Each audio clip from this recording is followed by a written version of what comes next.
Maître V, du Puy-en-Velay, vous avez la parole. Merci, Monsieur le Président. Monsieur le Président de la Cour intergalactique, Mesdames, Messieurs les jurés, Mesdames et Messieurs du Sénat intergalactique, la défense se lève et, à vrai dire, elle est hésitante. D'abord parce que, en ce qui me concerne, dès demain, je vais être viré de mon vrai travail pour avoir embarqué mon patron dans une cause pour laquelle il n'est pas payé. Et alors qu'avant d'arriver au Grand Rex, il me disait « Mais au fait, c'est qui Dark Vador ?»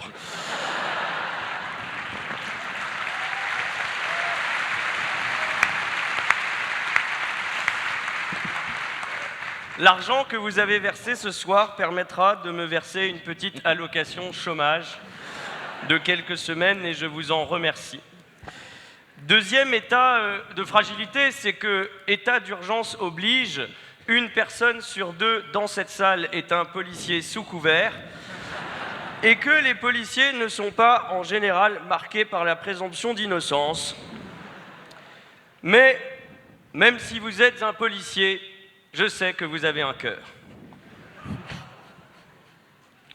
Quand vous prendrez votre décision, je voudrais que vous n'oubliez pas que derrière ce masque, il y a aussi Anakin Skywalker.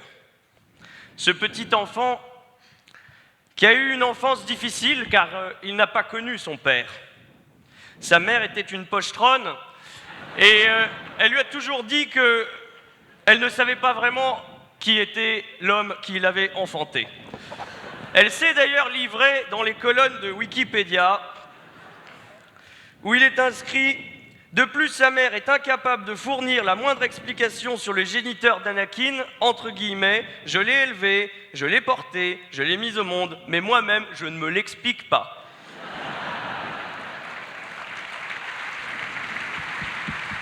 Vive Simone Veil.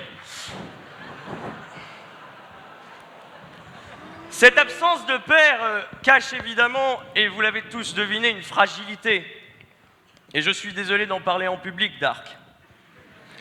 Une faille affective qui va naturellement jouer un rôle colossal quand plus tard, il fera la rencontre avec l'empereur. Mais déjà, dès son enfance, il avait les traits marqués d'une instabilité. Sa mère, réduite en esclavage, vit une vie très difficile. Il vient d'un milieu modeste. Il est esclave sur la planète de Tatooine. Il joue au football avec des droïdes usés, avec les autres garçons du quartier. Et très vite, les charges familiales s'accumulent. Sa mère est obligée de le placer dans un foyer de Jedi.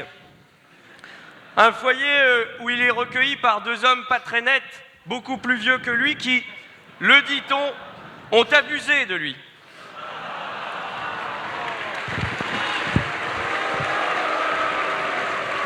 Ça ne fait pas plaisir d'entendre ces choses, mais c'est la vraie vie de Dark Vador. C'est le dossier. Il ne sympathise pas du tout avec les autres enfants du foyer des Jedi, car on lui reproche d'être le chouchou de l'instituteur.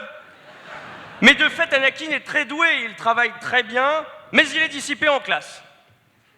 Isolé, au moment de son adolescence, il vit seul dans sa chambre.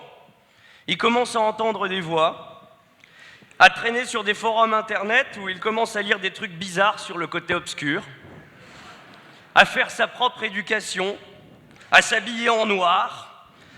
Il commence à fréquenter des forums qui parlent de trucs qui se passeraient sur l'étoile noire. On lui propose d'aller s'entraîner dans un camp sur l'étoile noire. Et grâce à sa famille, grâce à Padmé, grâce au service de l'État intergalactique, on a quand même réussi à un moment à le reprendre en main. Il a été fiché. Il faisait d'ailleurs, au moment de son interpellation, l'objet d'une fiche au fichier des potentiels fouteurs de merde intergalactiques, dont, Monsieur le Président, vous savez, près de 10 000 personnes sont fichées aux fouteurs de merde intergalactiques, et qui est le préambule à un autre fichage qui est les gros fouteurs de merde intergalactiques.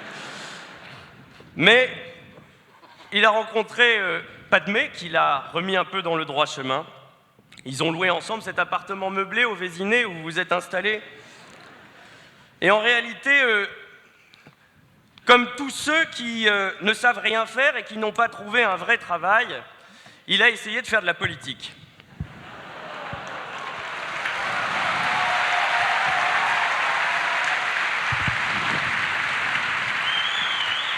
Il a commencé deuxième de liste sur la liste du sénateur Palpatine, qui, à l'époque, souvenez-vous-en, défendait des thèmes porteurs, la sécurité aux frontières de la République, la haine des petits Ewoks, qui, derrière leur tête très mignonne, piquent le pain des bons et honnêtes citoyens intergalactiques.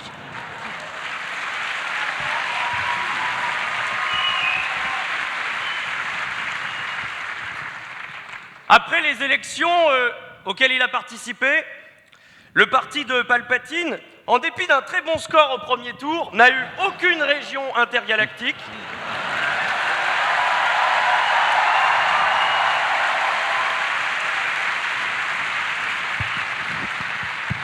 Et comme beaucoup des autres membres de ces partis, il a connu une longue période de chômage. Et c'est à partir de ce moment-là qu'il est rentré dans la grande délinquance, Monsieur le Président. Course de véhicules à fond la caisse sur le périph' sidéral, maniement de sabres laser. Ça, Monsieur l'avocat général, nous ne disons pas le contraire, il a fait ça. Mais au fond, il faudra vous souvenir au moment de prendre votre décision que en chacun d'entre nous, comme en lui, cohabitent le bien et le mal. Et que, à la fin de la fin, chez lui, c'est le bien qui a triomphé. Vous la quitterez donc, car en lui laissant cette chance, vous direz que le bien est toujours plus fort que le mal. Je vais laisser mon vieux maître